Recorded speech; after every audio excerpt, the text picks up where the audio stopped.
Welcome back to Rockstock Channel. It is Thursday, December 5th, and it is snowing in Quebec. Today, we're revisiting a subject we've covered before and was again in the news just yesterday with potential China export bans and export controls, and that is graphite. Rodney and I have focused our attention in graphite over the past few years largely on Nouveau Monde, based in Quebec. We've visited site, interviewed, and gotten to know well our guest today, CEO Eric Desaulniers, and his team, including their lead private equity shareholder, Pallinghurst. Nouveau Monde trades on the Toronto Venture Exchange, ticker symbol NOU, and also on the New York Stock Exchange, ticker symbol NMG. Like many junior developers of battery raw materials, its stock has been on a wild ride these last few years. The current price of about $1.90 Canadian is about where it was 4 years ago, which is down 90% from its $25 Canadian high during the pandemic and Tesla Battery Day euphoria in early 2021. Current market cap is around 200 million Canadian or 150 million US. Nouveau Monde has made significant progress this year, securing strategic partnerships and investments from GM and Panasonic en route to an expected final investment decision sometime next year for an integrated mine to graphite processing plant in Bécancour, Quebec.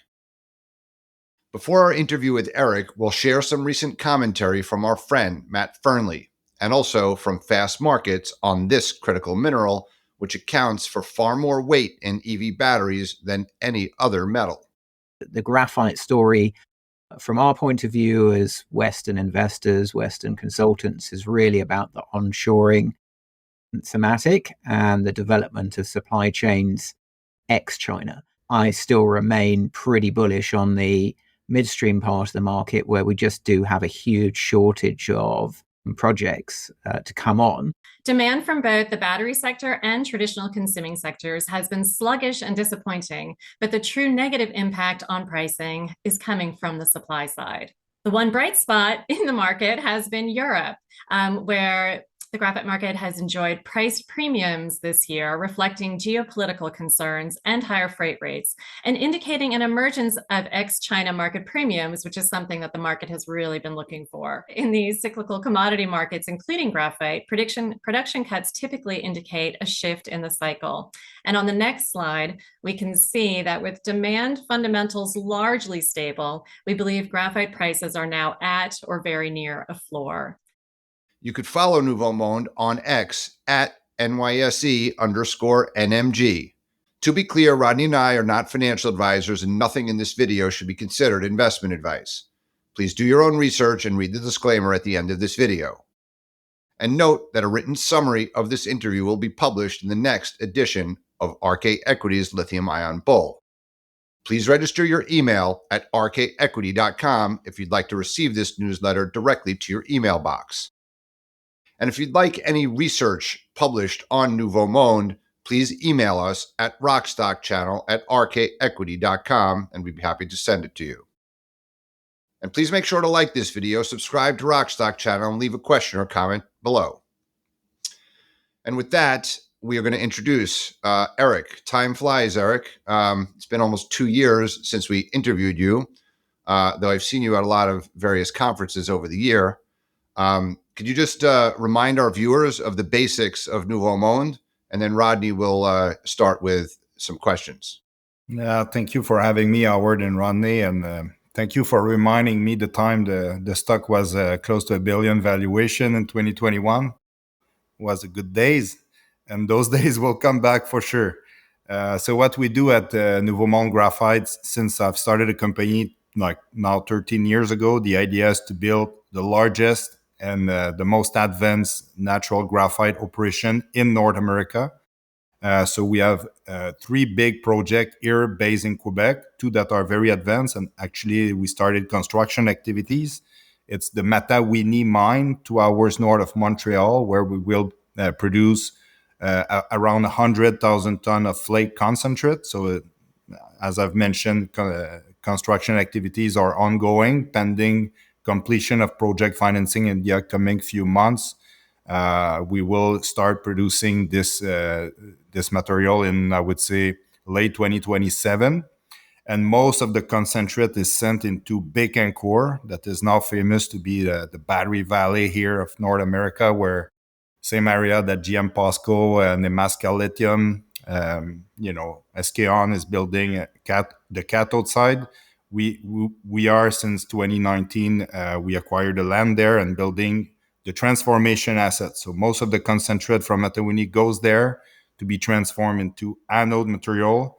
And we also started in 2024 construction activities, and pending the completion of our updated feasibility study very early in 2025, we'll be completing project financing and building those two massive assets that will allow us to supply our two main customer, Panasonic Energy, who has an offtake for 7 years after start of operation, take or pay, for 18,000 tons per annum, about 42% of the plant. And the same for GM, 6 years offtake agreement, and also all the investment from two customer for another 42,000 ton, 42% of the plant, 18,000 ton per annum. So those two customers are the foundation of our project financing. Will finance close to a quarter of the capex requirement. Great partnership, and that's on that strong foothold that we are building, that large vertical to supply the North American market into this very important anode material these days. Yeah. Okay, great. Thanks very much for that, Eric. I mean, just to touch on what's happened recently in the news with China threatening to export, a ban on exports on graphite. In terms of ex-China, do you see much in the way of potential competition from other players that are vertically integrated from mine to battery quality anode material in the near term? Yeah, interesting week indeed, Runway. I'm going next week, in fact, in China and Korea, and this week was a bit rocky for both countries. So I'm not canceling tickets. I think it's important for me to go there anyway. So you're right. In North America, there's no significant producer of anode material. In fact, the reason customers like Panasonic Energy and GM have to invest in equity in project like ours is because they have kind of no option from major company to get this product. So substantially 100% comes from China today of this battery grade graphite, and we want to be this alternative for the North American market. There's a bit of junior player in Africa developing great flake graphite assets. Same in Brazil. There's a bit of graphite in Brazil, but what we have here in Canada is the full vertical. So we have great geology to make the graphite asset that we are developing on Matawini, but more importantly, like 2 hours drive down the hill from the Matawini mine, we have a very good infrastructure in Bécancour that we can talk about in detail, that allow us to have a cost resilient structure to be able to have a good supply chain for local customer now that are building massive demand in North America and big battery plants. So that's the big strength we have in Canada. Compare all our junior competition is the fact that we are like very de-risked. We have also invested close to $300 million CAD now in building a phase one. We have 130 employees, about 40 engineers doing this since many years, making the product night and day. And we have demonstrated that our commercial plant will be very cost resilient in a meaningful scale to the local customer here. And on top of it, carbon neutral at no more cost. So that's all big benefits for our customer. That actually, I'll jump around on what I was going to do on the question, because that raises an interesting point. Often critical mineral production, outside of China comes with cost disadvantages, but Quebec has got some unique attributes that'll be beneficial to you as NMG. Can you just outline some of those for us? Yeah, I just mentioned the big topic, having closed geology, we need the right deposit. You need to be able to produce your flake concentrate around $500, per ton to be competitive at producing the right feedstock. And the easy logistics between the two sites, where we can move everything in bulk, allow us to deliver at Bécancour plant very quickly and efficiently and low cost. And in Bécancour, we have access to all infrastructure. So very cheap hydroelectricity, so around 4 cents US all in. So very competitive. This is an energy intensive process. So we need this low cost energy profile to be competitive. We have it in Quebec, but we also have all the reagents we need to do the transformation right there local in Bécancour. So, and now we have the customer in our backyard to do a just-in-time delivery and be very effective at supplying this product. So by no means the customer want to trade, a supply chain in China with a much more expensive supply chain here. So we needed to demonstrate this resiliency and cost long term. What we need to do now, and what we are very good at convincing government, is we need to build it. So once we have built this supply chain, it will be in OPEX wise very resilient long term, but it's construction cost that we need to mitigate as we speak. It's a bit like the aluminum smelting in Quebec is very strong. We have 9 aluminum smelter. We're ready to, by a margin, the biggest producer in North America. And OPEX wise, very competitive with the Chinese aluminum producer. And you cannot kill those plants. They're so good in terms of productivity and in terms of cost. It's a similar business that we want to build long term. But now we have the graphite close to us. We don't even have the bauxite in Quebec, and those aluminum smelter are very competitive. So that's what our local government understands. It's an investment in the long term to create a new business segment that will be very resilient and will give wealth to the nation for a long time.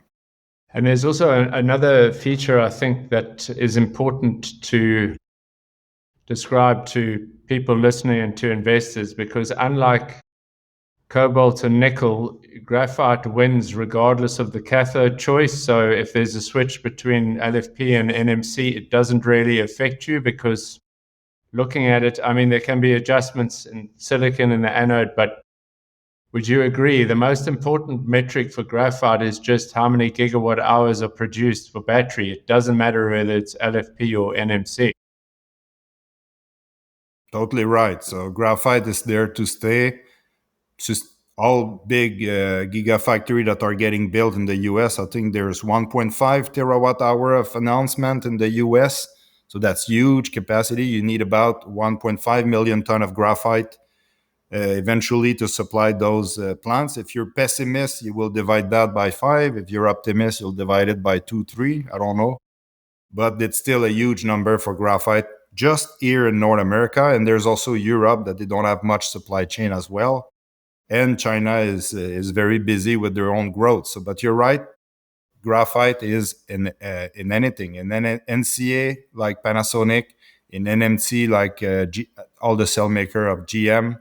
It is also on LFP. Should LFP like develop more in North America, there's even more percentage of graphite in LFP anode compared the NMC and CA. So you need to know your customer, know their recipe, know their demand, their specification for the graphite. But once you know your customer, you can be sure that they will need graphite for a long time.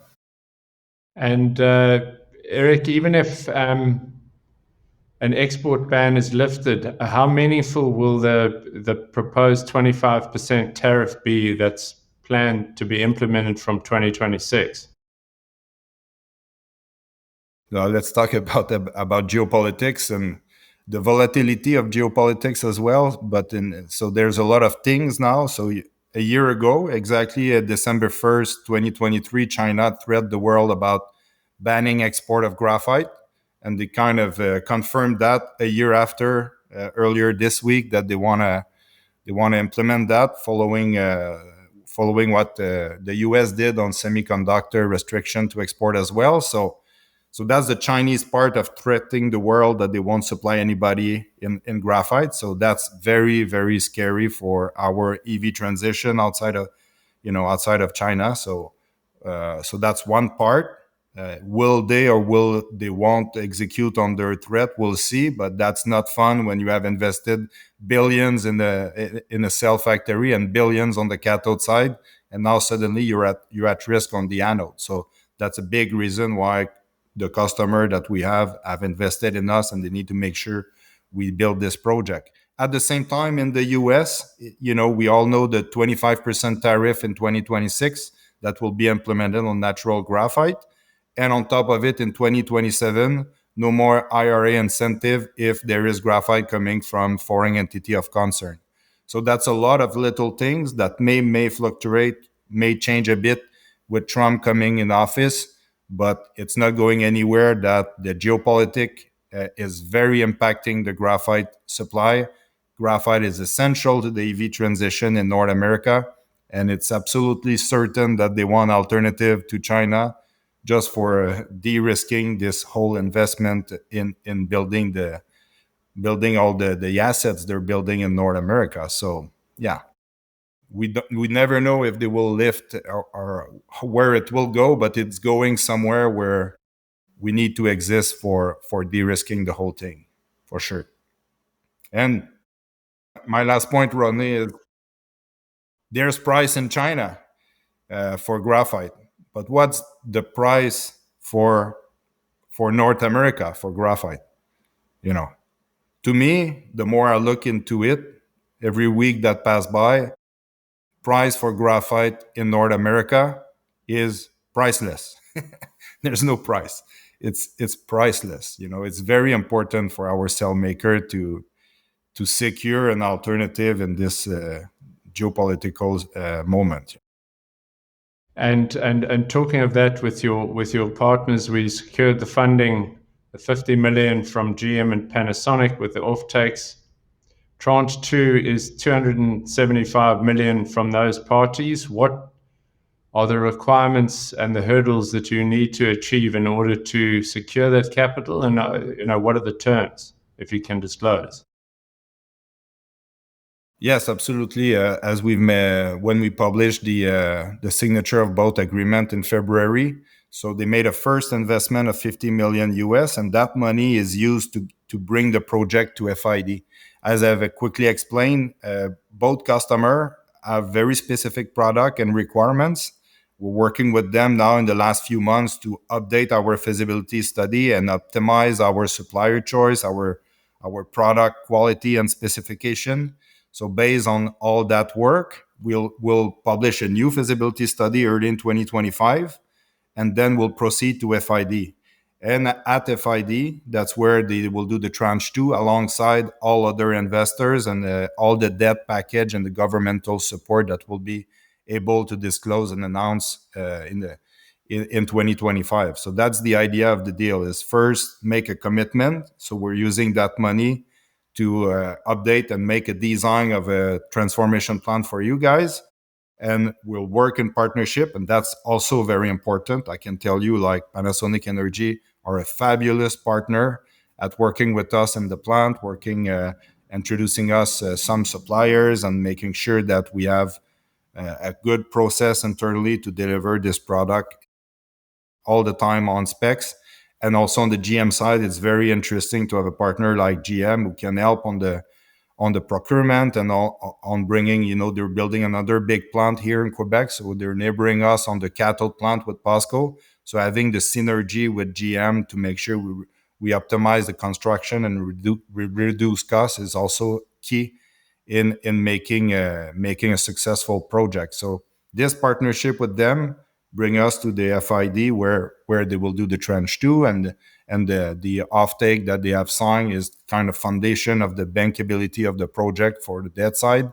So this partnership took a long time to negotiate, but it's key for a startup project like us to have tier 1 customer really committed to their strategy. And if you look commitment from Panasonic and GM to their own strategy, it's very strong. GM have great numbers in the last few quarters. I think they grew 60% year over year, 24% from Q2 to Q3. So they have great numbers in terms of sales now. We have a a Silverado EV electric at the mine now. It's fabulous car. I just drove the Monday to Manawan First Nation using the truck. It's a fabulous truck. It's very comfortable. It's like 750 kilometer of range. There's no equivalent. So that's so I mean, it's happening for the customer that we've choose, and now we just need to deliver and start construction of the project to be in production late 2027. It comes to my next question is based on your current outlook, what is the target completion date for Matawinie and the battery material plant in Beckenham? Yeah, should we start as expected in the first half next year? Pending, we need to proceed with that project financing and final investment decision on the project. First half next year, we should be in production or starting ramp up anyway before the end of 2027. So this is really what we're working hard now, finalizing the feasibility study, getting to FID, is making sure we agree on the master schedule and the final structure of the first deliveries, I guess, of the offtake before we start construction. But everything target end of 2027, early 2028 for the first tons delivered to customer. And on both projects, which is interesting, because if you look at the I think it was the benchmark forecast that you have, it looks like the market is balanced until about 2027, 28, and then after that it looks like it goes into short supply. So that's kind of a perfect timing to be coming on to the market. Yes, it is. If you think about those demand and supply curve on a global basis, but if you look at it on a North American basis, like it's zero supply. If we don't build, it's very minimal supply anyway, but there's a bit of an oversupply in China. So that's why all that geopolitics and that necessity of having alternative in North America is very important for us. But you're right, on a global basis, it's clear that starting 2027, 2028, we'll run out of graphite, should just the construction that is already financed and ongoing is completed on all the cell factory that are built now. So do you see different market trends, supply and demand and pricing then when you compare China to, say, the US and the European markets? Yeah, it all depends on geopolitics, as I've mentioned, but one thing sure, we see it now that our customers are committed to have local suppliers. They need at least one alternative in case of bad things happening from the supply chain from China to US. So for sure, we need a different pricing methodology to finance a project of the magnitude we have. And both our customers understood that, and they are great partners to make sure they provide the equity needed. And also the pricing mechanism and the offtake that are backing, the bankability of the project on the debt side. So having customer of the magnitude of Panasonic Energy and GM is key at making sure we deliver product in North America. But in North America, there's no index yet. All the transactions occur in China now. So it's all FOB China. But the real question is, what is the cost for North American cell maker to use Chinese product in the future? If you add tariff, you add IRA non-compliance, you add logistics also that is way easier to do from Canada. You add some credits for carbon neutrality that we provide our customer. So all those things are very important for our customer to de-risk their whole value chain. And Eric, the targeted debt to equity for your phase 2 is 60-40. How are the discussions progressing with the government and the export credit agencies worldwide? I see there was also an important tax credit program recently confirmed by the federal government. Can you give us some color on that program and how things are looking for the capital structure? Yeah, no, you're right. We released in our last quarterly update a few weeks ago that we've received about 1.5 billion Canadian dollar of letter of interest on both equity and debt side. And we received since then other interests that will reveal in the near future. However, all those letter of interest are waiting for the feasibility study to be updated, and they have all different processes internally to go to committee and complete the project financing. So 2 years ago, we did a first feasibility study before having the customer commitment. And so the due diligence is quite advanced. So now all those stakeholders are waiting to see what changed compared to years ago, and what is the final, I guess, cost estimate and financial model based on the offtake for them to commit to their financing. So this is really the process we're in now. And you're right, we have something very interesting from the Canadian government. It's called the Clean Tech Manufacturing Investment Tax Credit. So it's a 30% refundable tax credit on eligible capex. So if you consider our project, it's about $350 million Canadian dollar that will be refunded after we spend it.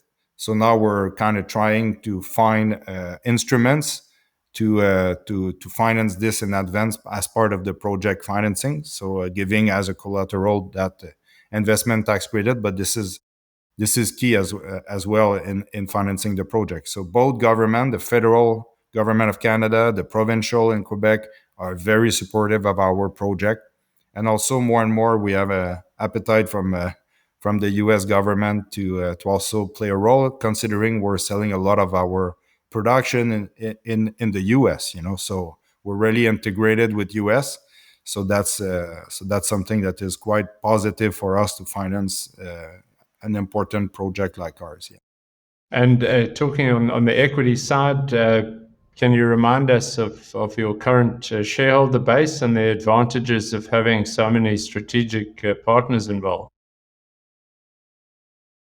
Yeah, so Pallinghurst Group, very good partner since 2019 now. So over 5 years, they've invested the first time in NMG. So they have 16% of the companies. That's really where they like to be in project. An important role around 20, so that's a really good partnership. And this year also Mitsui made their first equity commitment at 12% of the company.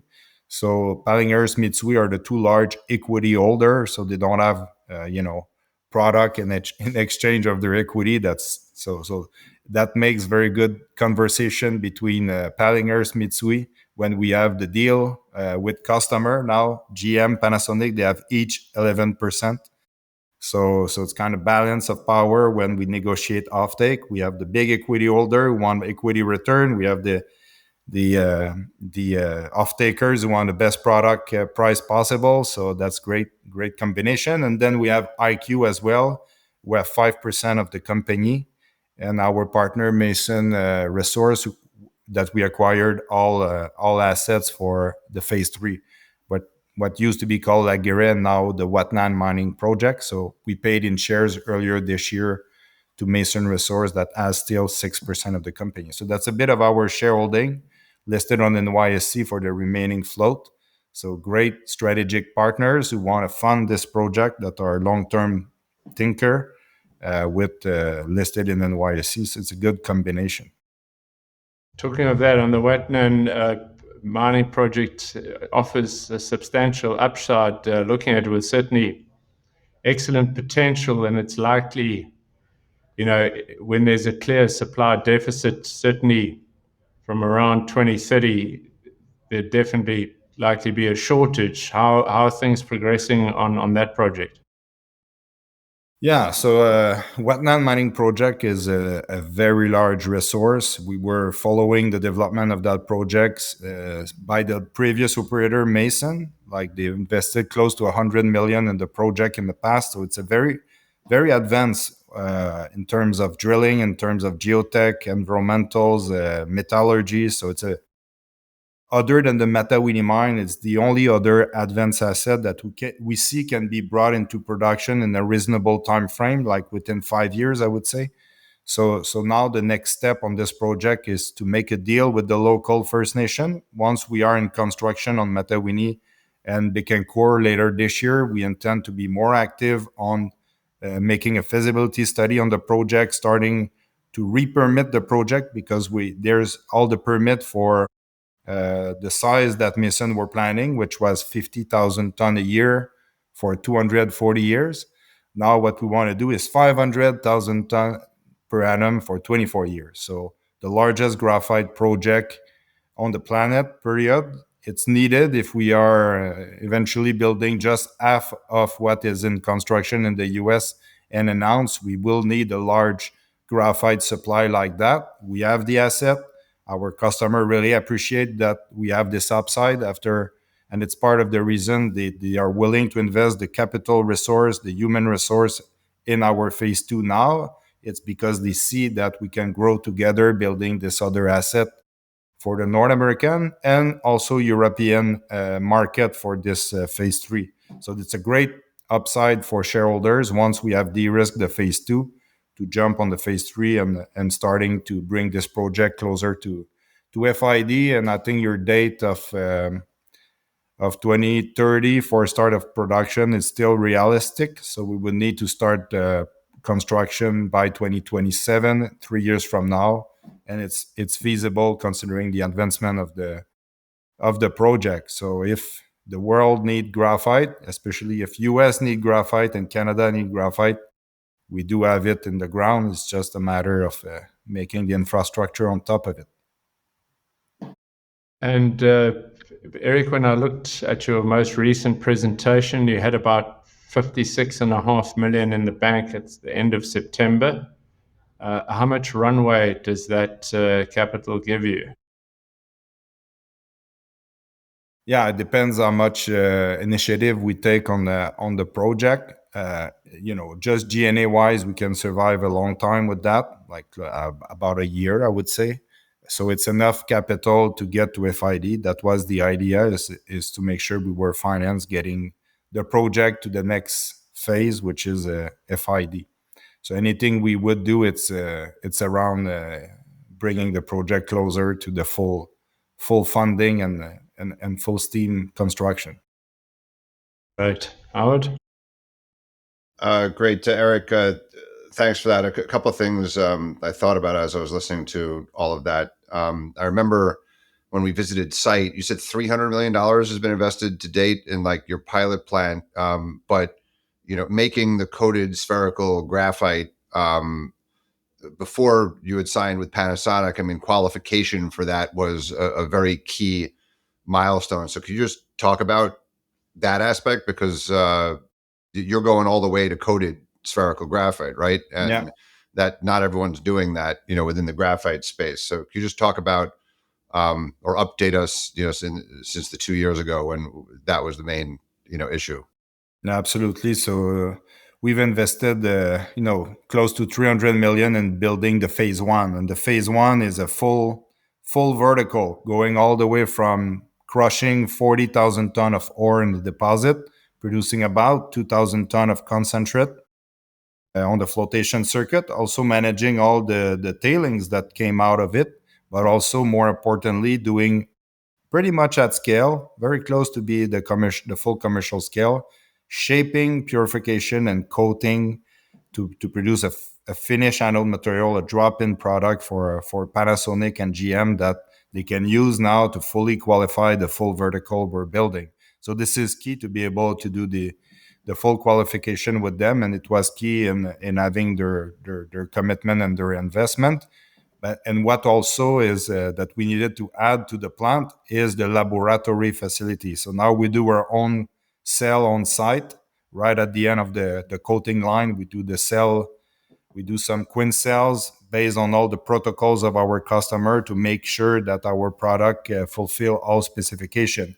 And we have all the little fancy equipments from MEB microscope to all the tap density, surface area. We have our own ICP to measure at just a few ppm the purity of the graphite. So we're really well organized, and there's no such other graphite dedicated research center of this magnitude in North America for sure.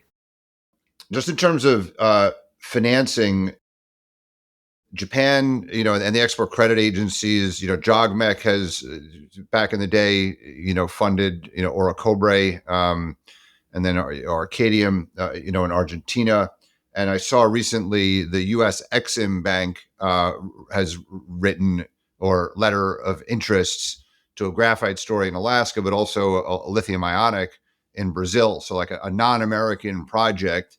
The U.S. Exim was lending, a very large amount, like all of their capex. So, are you talking to them, or just in terms of, you saw also GM has signed a deal with Lithium Americas. Lithium Americas received a very large loan from the Loan Programs Office. I'm kind of like thinking of you like the Lithium Americas project. They're sitting there at, $750 to $1 billion market value for a $3 billion project, partnered with GM. You're partnered with GM.